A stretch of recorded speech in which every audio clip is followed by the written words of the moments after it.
Bonjour à tous et à toutes, soyez les bienvenus à la prière du matin. Avec une grande joie, nous commençons notre journée. Nous supplions au Seigneur de venir en aide de nos besoins. Et nous confions aussi bien sûr nos vies, les intentions de nos cœurs à la puissante intercession de la Vierge Marie. Au nom du Père, du Fils et du Saint-Esprit. Amen. Je vous salue Marie, pleine de grâce, le Seigneur est avec vous. Vous êtes bénie entre toutes les femmes, et Jésus, le fruit de vos entrailles, est béni.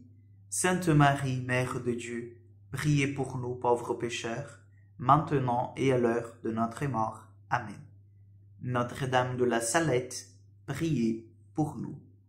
Nous allons aujourd'hui méditer l'évangile de Marc, chapitre 2, versets 23 au 28.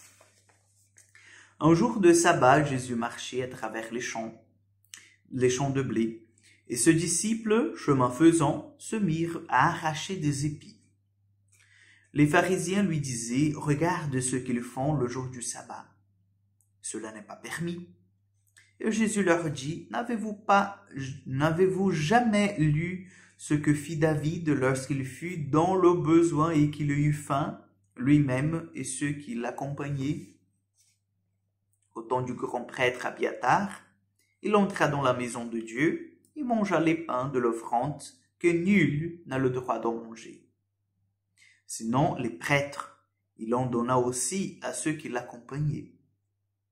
Il leur disait encore, le sabbat a été fait pour l'homme et non pas l'homme pour le sabbat. Voilà pourquoi le Fils de Dieu est maître même du sabbat. Acclamons la parole de Dieu. Chers amis, nous avons cette impasse de la part de Jésus. Nous voyons en fait que Jésus brise cette règle du sabbat, cette règle qui était en fait interprétée par les pharisiens de façon erronée. Pourquoi? Ce n'est pas que Jésus est contre le sabbat, c'est pas ça. Ce n'est pas que Jésus est venu en fait en tant que révolutionnaire en disant tout ce que vous avez fait jusqu'à maintenant, chers juifs, ça ne vaut rien. Le plus important c'est que ce que moi je fais maintenant, c'est pas ça. Ce n'est pas ça. Parce que lui-même, il dit en fait dans l'évangile qu'il n'est pas venu en fait pour changer même pas un iota de la loi. Mais ce que Jésus il vient nous apprendre, et c'est intéressant parce que nous aussi, aujourd'hui, nous avons besoin d'apprendre, c'est que le sabbat, il est fait pour l'homme, et non l'homme pour le sabbat. Vous voyez? Donc, cela nous donne une liberté énorme, chers frères et sœurs. Nous devons avoir conscience que un sabbat est là, et pour le sabbat, nous comprenons le temps de repos, le repos du corps, et le repos de l'âme. Le repos du corps, donc, ce sont des activités qu'on diminue, voire qu'on ne le fait pas. Donc, pour nous, bien sûr, c'est le dimanche, le jour de la résurrection, où nous ne travaillons pas, donc des activités normales que nous faisons quotidiennement, c'est-à-dire nous n'allons pas au boulot, voilà, nous restons chez nous avec la famille, nous nous promenons. Et le repos de l'âme, là où je vais chercher, en fait, rendre grâce au Seigneur pour tout ce que j'ai vécu et j'ai reçu de lui pendant la semaine. Et la meilleure façon de faire reposer l'âme, c'est d'aller à la messe pour nous les chrétiens catholiques, n'est-ce pas? Donc, c'est cette recherche du repos de l'âme auprès du Seigneur. Et donc, c'est là le sabbat. C'est là le mouvement saint. Qu'est-ce que les pharisiens ont fait? Mais le contraire. Donc, l'homme, ils ont mis en fait plusieurs préceptes, vous voyez, dans le sabbat, on ne peut pas faire plus de cette quantité de pas dans la journée, on ne peut pas faire cette activité, on ne peut pas faire cela, on ne peut pas faire ceci, et etc. Donc, plusieurs petites règles qui, en fait, accablaient un peu l'homme et ne l'aidaient pas à vivre le sabbat. Jusqu'au point où Jésus passe dans ces champs de blé, les disciples ont faim, et puis, selon les pharisiens, il fallait rester comme ça. Parce que c'était le jour du sabbat, et le jour du sabbat, on ne peut pas travailler. Si on ne peut pas travailler, on ne peut pas arracher les épines de blé pour manger. Vous voyez?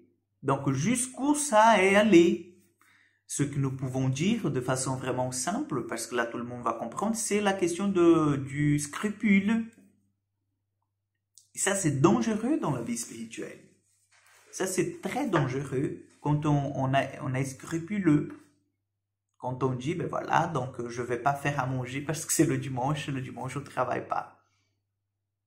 Donc Jésus dit, ben écoutez, ben vous avez la Torah, ben vous avez bien vu que David, ben il est entré là dans le sanctuaire quand ils ont eu faim, et puis il a mangé le pain qui était destiné au Saint des Saints et que les prêtres pouvaient manger. Mais lui, qui n'était pas prêtre, grand prêtre, il l'a mangé parce qu'il avait faim et il lui a même donné à ses compagnons. Donc vous voyez la liberté que le Seigneur il nous appelle. Ce n'est pas une liberté en fait d'une anarchie où nous sommes appelés à tout casser, à vraiment tout déconstruire et à dire tout ce que nous avons vécu avant, c'est pas bon, ça n'a aucune valeur et maintenant il faut bâtir quelque chose de nouveau. C'est pas ça, mais c'est de vraiment découvrir l'esprit qui nous anime, l'esprit du sabbat par exemple, l'esprit du dimanche, l'esprit en fait de ce jour de repos, ce jour du Seigneur. C'est l'esprit, en fait, de l'évangile qui nous donne une liberté, une paix intérieure pour accomplir notre mission sur cette terre et pour vivre en toute intimité avec le Seigneur. Donc, demandons à Jésus qu'il nous aide à croître dans ce chemin de liberté intérieure, dans ce chemin de discipulat, dans ce chemin où il nous appelle à voir l'esprit des choses, à saisir l'essence des choses, et dépasser la superficialité. Amen. Le Seigneur soit avec vous. Que Dieu Tout-Puissant vous bénisse et vous garde, le Père, le Fils et le Saint-Esprit. Amen. Bonne journée, chers amis. Que Dieu vous accompagne.